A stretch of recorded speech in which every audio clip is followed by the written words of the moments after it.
All right, can you guys hear me? Yes, we can. Hi everyone. This is my first Mhm. time doing a Zoom like this, so I'm a little nervous, so bear with me. But I wanted to share with you that I've been a travel agent for just over 2 years. I'm a travel booker and a team builder. Right now, I'm an executive and I'm working towards bronze and silver and above. Um, for this platform, I wanted to share because I've been working in my local school district for the past 14 years. And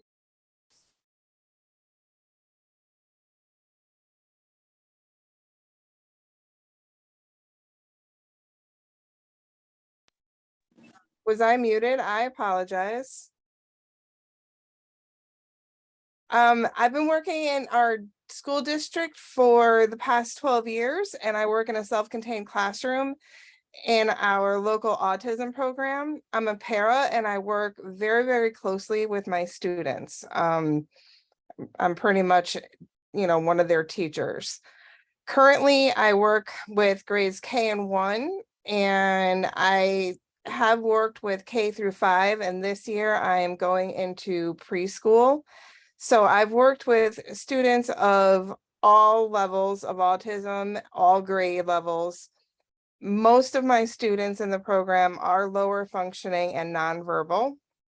They all have high sensory needs, developing skills, and various types of behavioral needs. So a lot of what I'm going to be training on tonight is geared towards younger children and with higher needs. Many families with children on the spectrum, especially with children that have higher needs and behaviors, do not know that there are options for them to be able to go on vacation and enjoy themselves and even relax.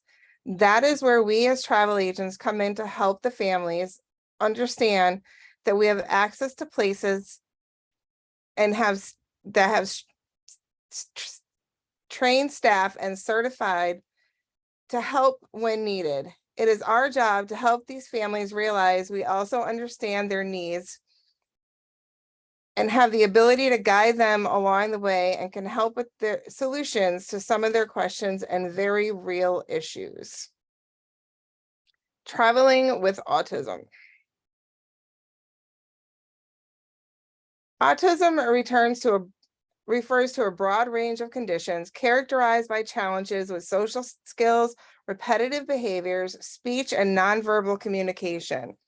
According to the Center for Disease Control, autism affects an estimated 1 in 36 children in the United States today. We know that there is not one autism, but many subtypes, most influenced by a combination of genetic, environmental factors. Because autism is a spectrum disorder, each person with autism has a distinct set of strengths and challenges. The ways in which people with autism learn, think, and problem solve can range from highly skilled to severely challenged. Some people with ASD may require significant support in their daily lives, while others may need less support and in some cases live entirely independently. Several factors may influence the development of autism, and it is often accompanied by sensory sensitivities and medical issues such as gastrointestinal disorders, seizures, or sleep disorders, as well as mental health challenges such as anxiety, depression, and attention issues. 3 functional levels of autism. Level 1 is requiring support. The average traits. People may see me as awkward, not disabled. I can befriend or date non-disabled people, but it's hard and I'm often lonely. I can handle change, but I prefer routine. My fidgeting is seen as quirky or annoying. People may think my developmental delays are signs of laziness or insecurity.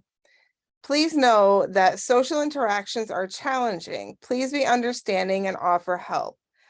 I struggle more than I let on. Meeting others' expectations is exhausting. Please be patient. I deserve respect and support. Level 2, requiring substantial support. I need help handling everyday challenges. Average traits. People can usually tell that I have a disability. My social life is very limited or non-existent. Coping with change is very challenging. My repetitive behaviors are noticeably unusual. I have significant developmental delays and will meet milestones late. Please know that I may seem inattentive, but I hear and understand you. Routines and repetitive behavior help me feel safe. I need a lot of help coping with stress. I deserve respect and support. Level 3, requiring very substantial support. I often need one-on-one support.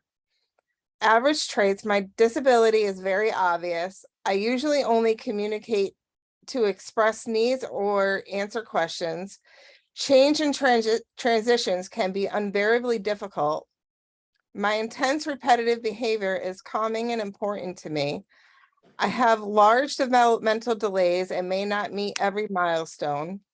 Please know that I may seem unresponsive, but I hear and understand you. Routines and repetitive behaviors help me feel safe. I need help with communication skills. I deserve respect and support. These levels aren't clear-cut or permanent, and skills often change. Stress, environment, and support will impact someone's ability to function. These are some of the behaviors of people with autism. A lot of people with autism avoid eye contact or don't use gestures, prefer to be or play alone. They don't understand personal space boundaries. They have delayed speech, language skills, repeat words, phrases, and behaviors. That's called echolalia, by the way, when they repeat words and behaviors, things they hear on TV or in movies. Prefer to follow the same routine and may experience a meltdown if it is changed. Have different ways of learning, paying attention, or reacting to things. Learning, thinking, and problem-solving abilities can range from gifted to severely challenged. Be prone to sensory overload. Have difficulty expressing emotions.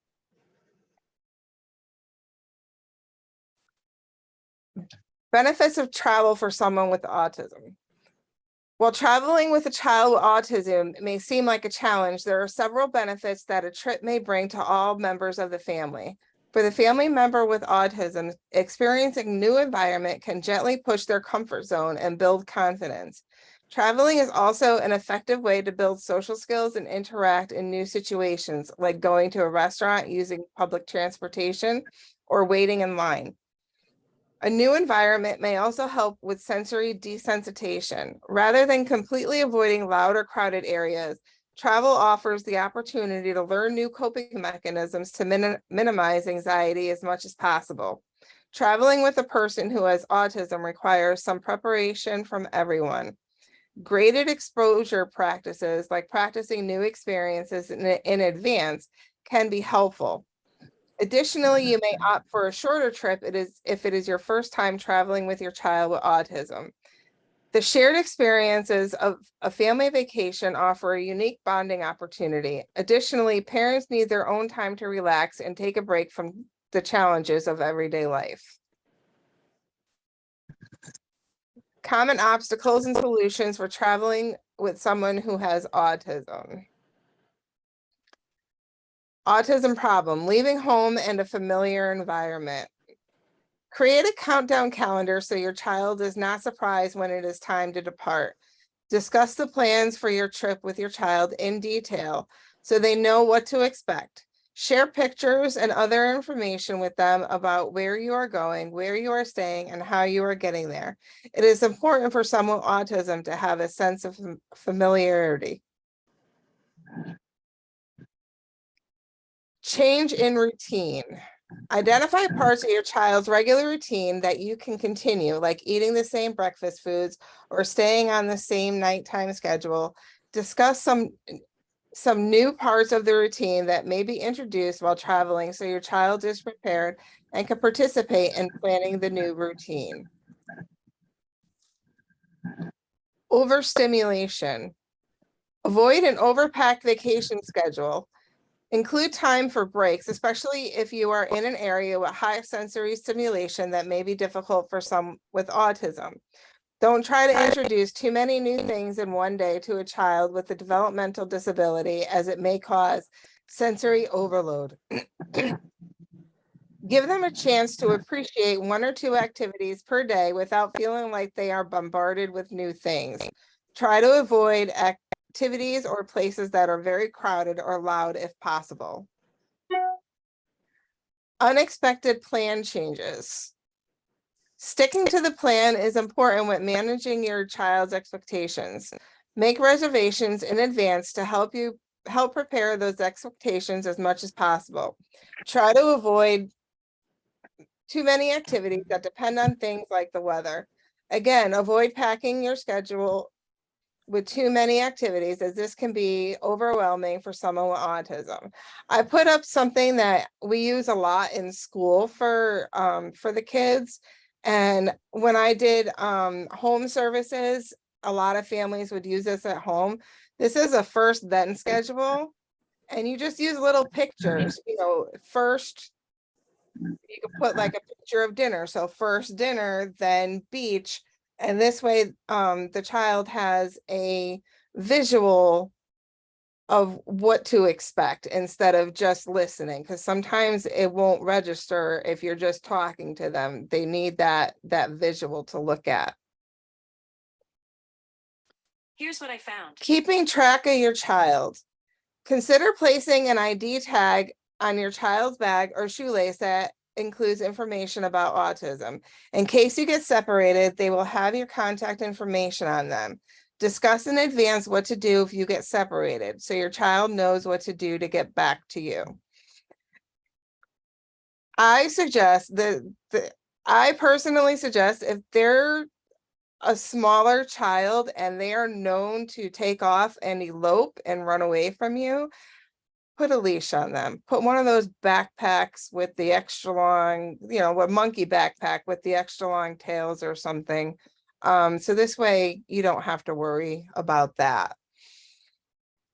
Emergency situations. In case you encounter an emergency while on your trip, bring a physician's letter and any other medical documents that may help a new care provider understand your child's needs. Research the areas you will be traveling and see what care facilities are nearby if something should happen. This is something that we as travel agents should do when we know that we are doing either autism or any special ability travel. Behavior perceptions. Be open and honest about your child's needs when traveling, which can make employees and other travelers much more accommodating. Noisy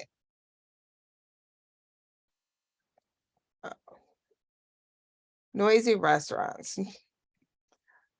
Rent a vacation house instead of a hotel room to help control noise and cook your own food. If you are at a hotel, call the hotel in advance to explain your child's needs and ask for a room at the end of the hall and away from elevators.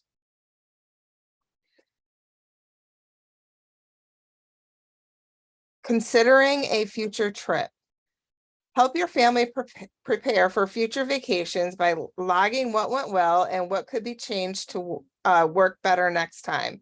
Ask your child what they enjoyed about past trips and what presented challenges for them. Take notes. So all of this is something that we could be doing as travel advisors, talking to the families, making suggestions, asking them what they enjoyed about the past, taking notes, what challenges for the child. Packing, taking the right items with you makes a world of difference. Here are some travel essentials that can help your child manage sensory issues while traveling. These are just all fidget toys that I had posted up here. The parents know the child best. As a travel agent, if you want to go ahead and gift them some fidget toys or something that you know the child would like so that they could play with on the train. Sometimes they always have to carry something in their hand.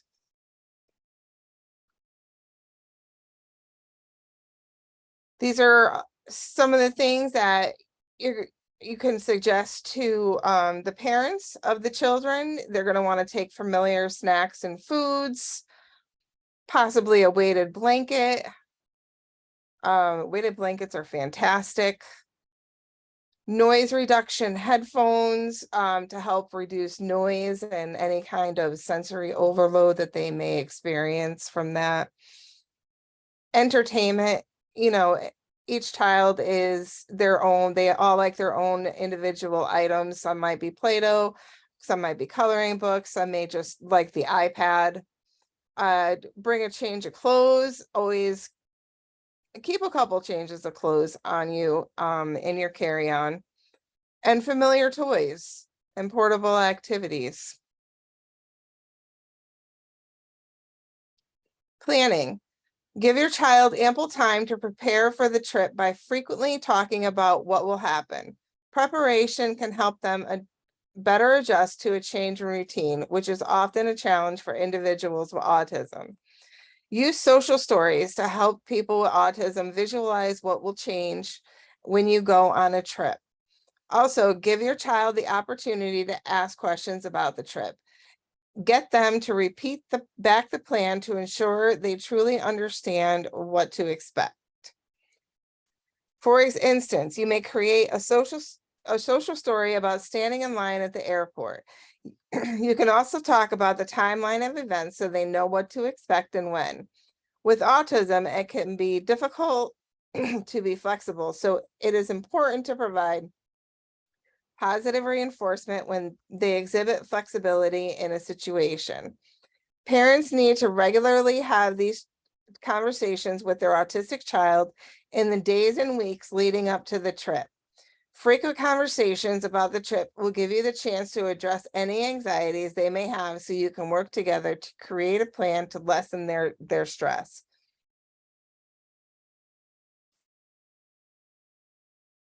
Dealing with new people and places, whether you're visiting family or friends you have not seen in a while or are concerned about large crowds, it is essential to prepare your child for these new experiences and people. Introduce your child to the new destination with photos and videos to give them the chance to visualize where they will be.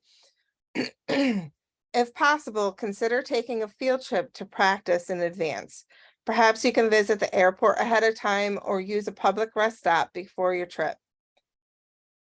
Talk about any friends or family you will visit to help your child feel more comfortable, especially if you are staying in someone else's house. Explain your relationship with the people you are visiting and even consider scheduling a video conference for your child to meet them ahead of time. Establishing boundaries. Start by identifying potential triggers in the car that can make the person with autism uncomfortable. Many sensory overload issues may be magnified in such a small space. Figure out the maximum volume for music and even genres that may soothe or agitate your child. Let your child help create a playlist before you head out. Scents can also disrupt their comfort level, whether it's an air freshener or fragrant food in the car, so make sure you plan for foods and snacks that aren't too smelly. It is also helpful to provide a timetable for the person with autism so they know what to expect. Create a schedule for food and restroom stops, as well as your estimated arrival time. Give verbal and visual cues like a map with stops marked or a timer counting down to the next rest area. If you need to break up the trip, make a reservation at a hotel along the way so you don't have to search for available rooms on the go. Also, remember to help them prepare for schedule changes that are out of your control. If you hit heavy traffic that will slow you down, communicate those changes to your child and adjust your timer and map. Experiencing a plane ride for the first time can be overwhelming, and here are some tips for managing part of the process. The airport can be noisy, crowded, and confusing place, and you are often not in control of where you will sit or how long you must wait in line. Use social stories ahead of your trip to help your child prepare. You can even practice together what it will be like to go through TSA. Show videos and practice together. According to the TSA, travelers with autism can be screened with a companion. Arrive early and talk to the TSA officer in advance to figure out the best way to get your child through security. Expedite the process by filling out a TSA notification, which quickly communicates your child's condition. Also, take advantage of any available resources your airport offers. For example, Pittsburgh International Airport has a sensory room called Presley's Place. It has a recreation of an airplane cabin to help prepare your child, soundproof spaces with privacy, and calming activities. I didn't get that. Could you try? Start by making sure you choose seats together. Some budget airlines require an extra fee for this service. If financially possible, pay the fee so you can sit with your child. Be prepared to help your child with a new sensory experience. Your doctor can recommend over-the-counter medications or other remedies for motion sickness. Bring candy or gum for your child to chew on to avoid ear popping during takeoff and landing. In-flight entertainment is also important. Choose things that keep them busy and will fit in your carry-on bag. Coloring books, music with headphones, and downloaded games or shows can keep your kids busy and as calm as possible. A favorite blanket can also help, especially since airplanes can be chilly. Remember to pack snacks so you don't have to deal with sensory issues with whatever airline provides. Try to chat with the flight attendants when you get on the plane to let them know about any special needs and introduce them to your children before taking off.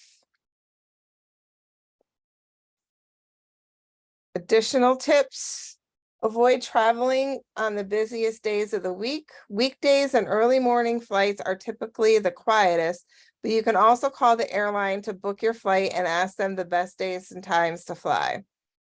Visit the airport in advance. Check if your airport has a tour program or create your own, at least up to the TSA checkpoint. Simplify security screening. Help your child with autism breathe through the TSA checkpoint by wearing slip-on shoes and layers that do not have complicated zippers or buttons. Consider applying for TSA pre-check if you are eligible to minimize the wait time and make security a bit easier. Create trip rules. Explain rules in advance, like keeping their seatbelt on or wearing a face mask. Offer appropriate rewards for positive behavior. Schedule breaks. Let your child know when to expect snack and bathroom breaks. Travel may look different when a family member has autism, but that does not mean it is off the table. Think about your child's specific needs and tailor solutions to help them as much as possible. It is important to talk to your child in advance and encourage the questions and communication. Create a checklist ahead of time to ensure you have everything your family needs, including medications, the right snacks, and other items to make your child more comfortable. It takes time and effort, but your entire family can benefit from a new experience with lasting memories together. And I know that this is geared towards traveling with your child with autism, but as travel agents, this is where we come in. We make suggestions. We can help out the parents, make sure they remember to do a lot of these things, because it's not just stressful on the person traveling that has autism. It is stressful on the parents with the child that has autism, and there's a lot that goes into it. So it's our job to guide them along the way and just help them and remind them and make these suggestions to them on what they can do to make everything go more smoothly and be helpful. So that's all. Thank you all. Patrice, back to you. Yeah, I'd like to say, Charlene, I'd like to say thank you so much for just taking the time and getting on here and sharing your experiences, but not only just your presentation. So we're going to kind of open it up. I know Deidre and the team is always good in answering any questions that was in the chat box. I don't foresee if there were any, but you guys can raise your hand if you have any questions for Sherilyn. She'd be more than happy to answer them for you this afternoon. And I think I seen one put their hand up, but I think they took it down. Do you guys have any questions, comments? You can unmute or you can raise your hand. I do see someone with the hand raised. Let's see here. Michelle, go ahead and unmute. Hi, I had a question. For children that are like, I like the backpack idea for a runner, but I work with special needs kids too. Is there any recommendations for the ones that like yell constantly to help, like, I don't know, for like their first flight? So I have students that that do yell also, and a lot of times their favorite item, their favorite toy, an iPad, whatever it is that they like to kind of stim on, that will help lessen the yelling. There's really not a whole lot you can do about the children that just, you know, are making noises. You know, if they can chew gum might help, but otherwise you just kind of really have to hope for the best, and people, you know, maybe explain to the people around you, you know, my child is on the spectrum and these are the noises that he makes. This is how he communicates. Okay, yeah, because somebody asked me about that, and I wasn't sure if there was anything that outside of the classroom I could think of, because we do have ones that speak all the time also in class, and we have to help them stay focused and, you know, not do certain things. But sometimes they can't help it. So I was just wondering if you had anything else. So Absolutely. If the child has a, you know, a specific toy, craft or iPad, like show, you know, we had children that just like to stim on YouTube and watch you know, a certain portion of the SpongeBob song, you know, so just let them do that. Maybe if they could put headphones, if some children can't, but if they could put headphones on or something, that will help them focus more on that than the noises that they are making. Okay, thank you. You're welcome. Do anyone else have any questions, comments? Patrice and Sherilyn, there was a comment in the chat earlier from Andrea, and I think it would be great. I don't know if everyone saw it. It said, I work with children diagnosed with ASD and other intellectual disabilities. A medic alert and if I need help safety kit are also options that those who may be runners or do not know their personal information. So I don't know if everyone got a chance to see that comment, but that's also a good suggestion for your clients as well. That is a good suggestion, yes. Andrea, is there any way possible that you can drop that comment inside the special needs group? Yes, I can go ahead and put it in there. I'll probably do it a little bit later. Well, since I'm working right now, I'm listening and working, but I'll go ahead and put it in, and I'll also I'll find a flyer that I have through work. I work with Inland Regional Center here in California. And those are things. Yes, I've been there for 24 years. I am one of their clients. I'm one of their clients. Yeah, you're in the adults. I work with the babies. I have the 6 through 16. Yeah, I started with my babies.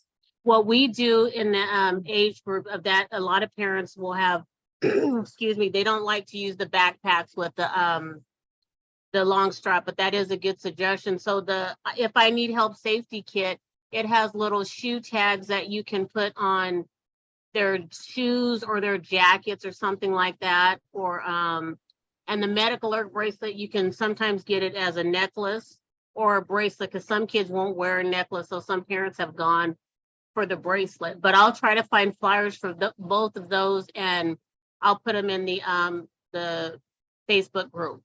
Thank you so much. We truly appreciate it. You're Wow. welcome. We're neighbors. I didn't realize that you were, yeah, I've been with them for some years now. Great, Yep. great organization. Yes, thank you.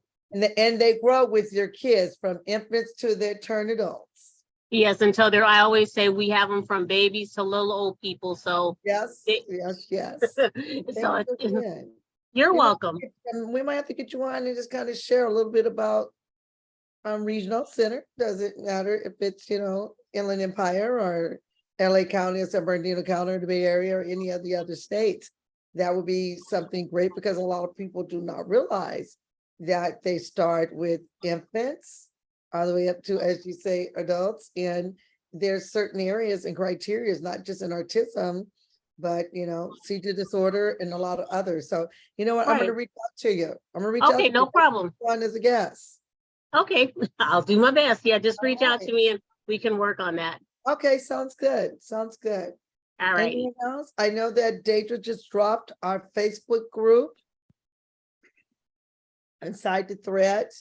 We always ask that you answer all the questions, because if you're able to answer all the questions, then we're able to allow you in the group, because we just want to make sure that we have, the right people, and we just don't have anyone like poaching or anything like that.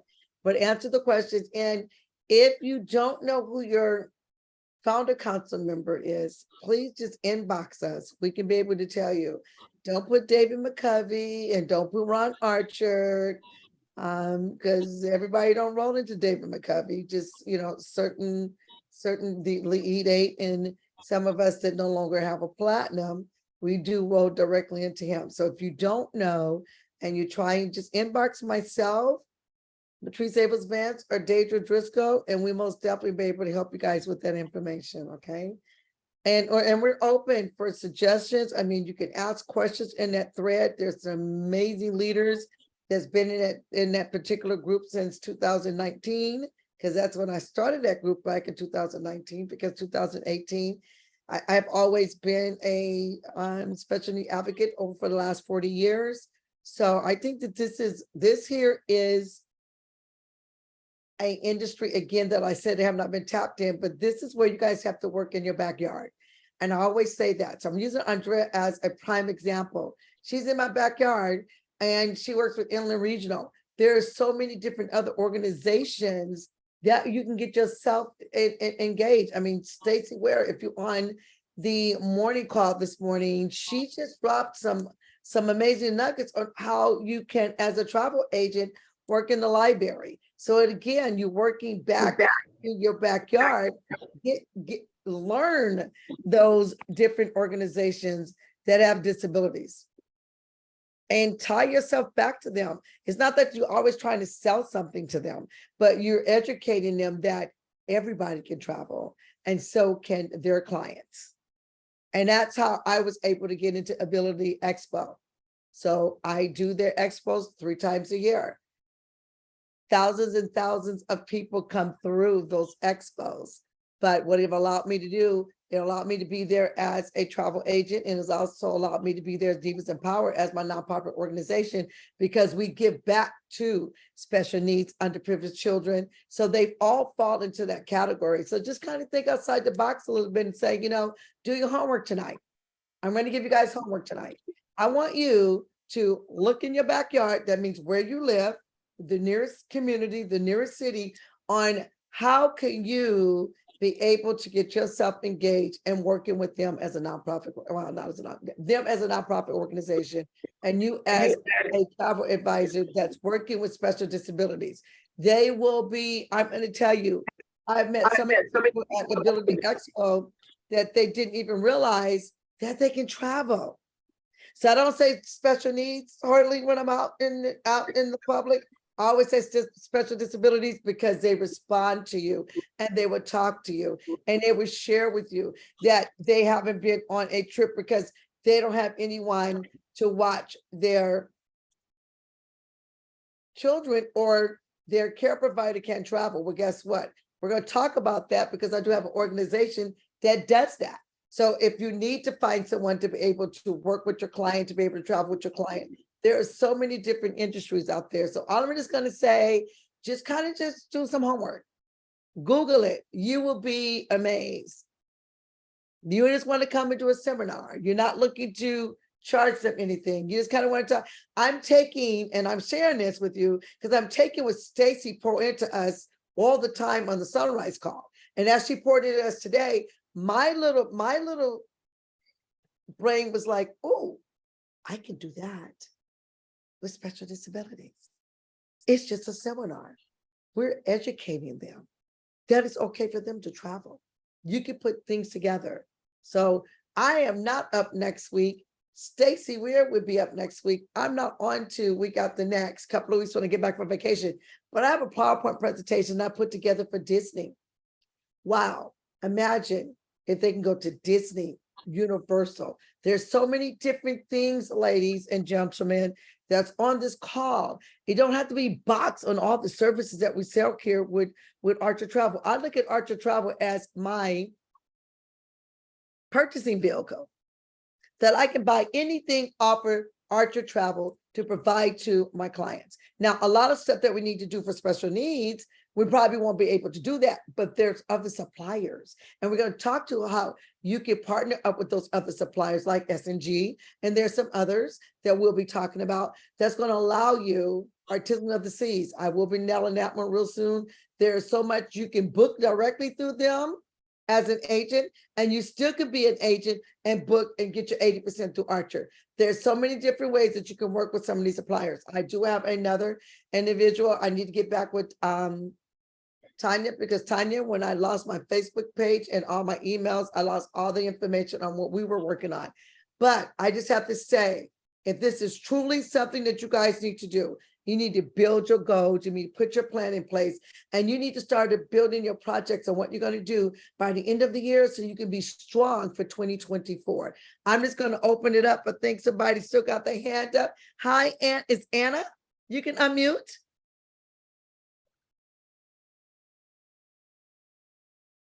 Yeah, hi, how you doing? Great, great, great. Yeah, my question is the founder, let me see. Okay, is our platinum the founder council member? Yes, so who? Okay. Not necessarily. Not necessarily, right. Oh, But you can ask your platinum who your founders council member is, and they can share that information with you. And you want to know your founders council member as well, because they're your representation within the company. So you want to establish a relationship with them as well. In case you need anything, you'll have someone that you can directly reach out to. okay, thank you. You're welcome. And then we have Alicia. Hi. Hi. I have an autistic young adult, and he goes to a day program. And I'm kind of interested in seeing how to maybe go about facilitating some type of travel with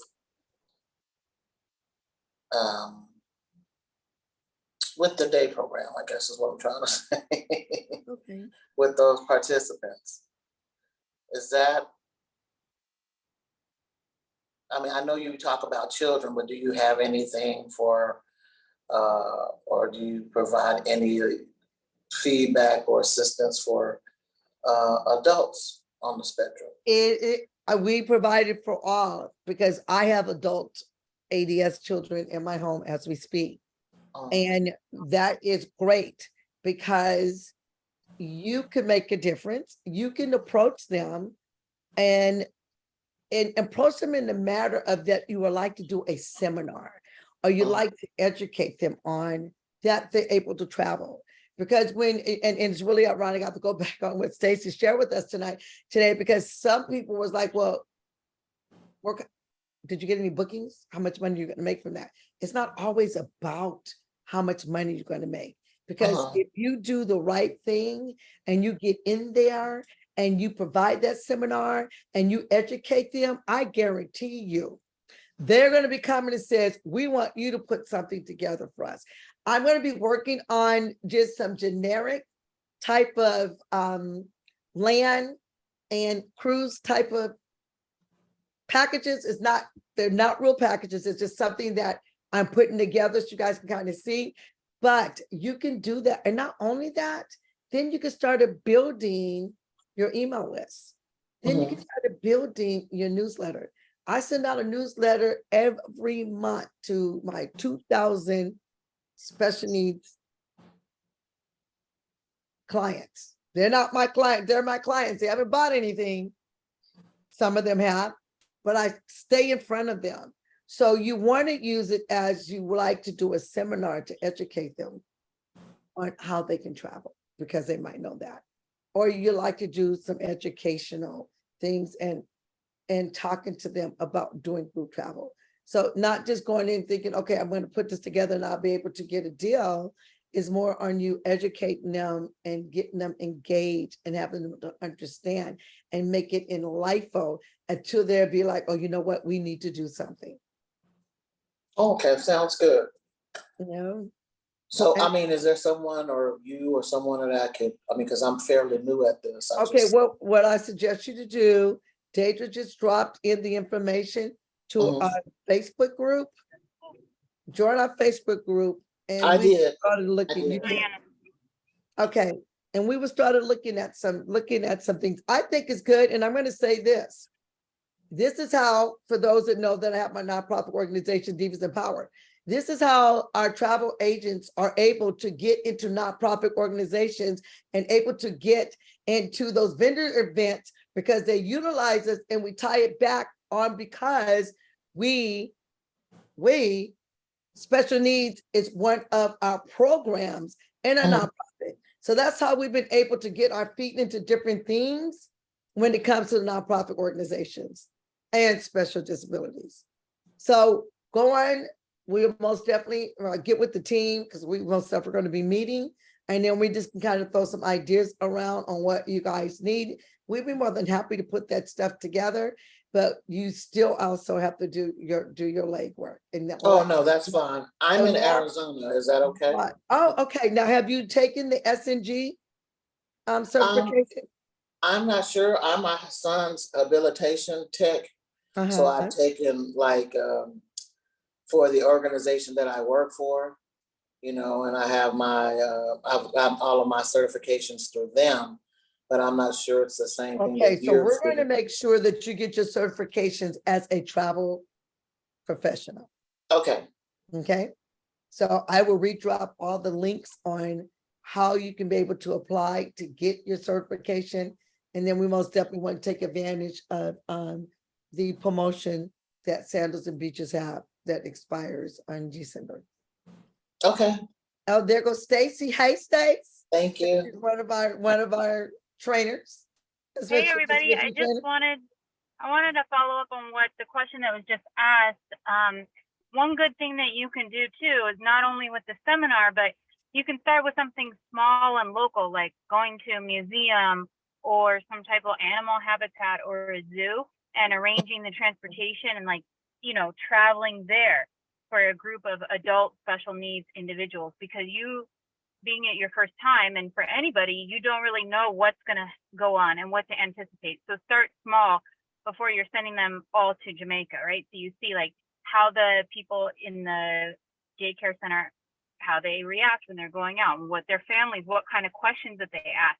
And so that way you'll be able to build on bigger trips, but you'll still be knowledgeable and you'll be that point person. So if you can handle the seminar and you can handle the smaller day trip, then you can handle maybe something to California. And then you go on an international trip or a cruise boat where there's a lot more integral parts, because a group booking is a massive undertaking for people that, you know, aren't classified as special needs and disabilities. So that's just one idea on how to start small, but to get going with it, right? To start easy.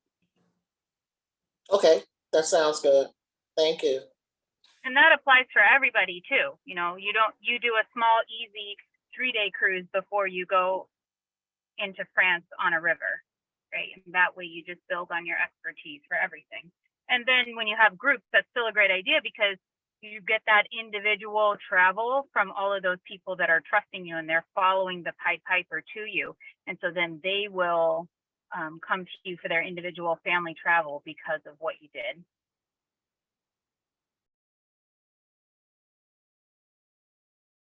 All right, Stace, thank you Thank you so much. for your great input. Anyone else have any questions or comments?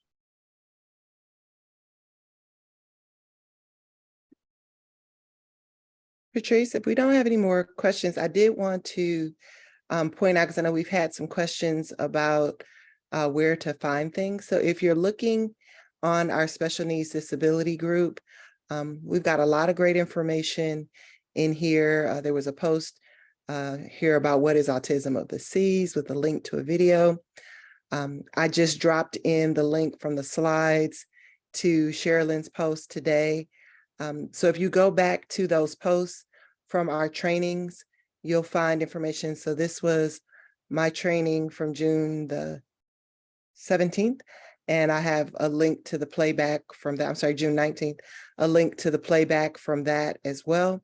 So again, as you're scrolling through, you can also hit the search bar and put in training and things like that so that you can find those previous posts. But take some time when you're not super busy to just scroll through the timeline, because we've got a lot of great articles and links and information that's posted within the group that can help you. There was information about a S&G workshop they had last month. This was a particular training that we had in June. So again, those links are posted inside of those individual posts for those various trainings. So here was a special needs certification training Patrice did. Here's a link to that video as well. This one was autism travel with beaches that Stacy did. So again, we've got those available if you just go back through the timeline, or you can also search if you're looking for a specific one by clicking on the magnifying glass.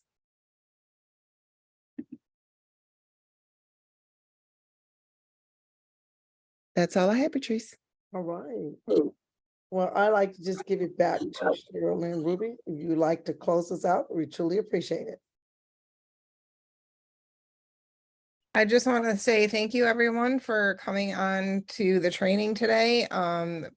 Patrice, I want to say thank you, especially to you, for having this platform and teaching us all the different aspects of special needs traveling. So thank you all for coming. And if there's no more questions, that's it. Everybody have a good rest of your day. This meeting is adjourned.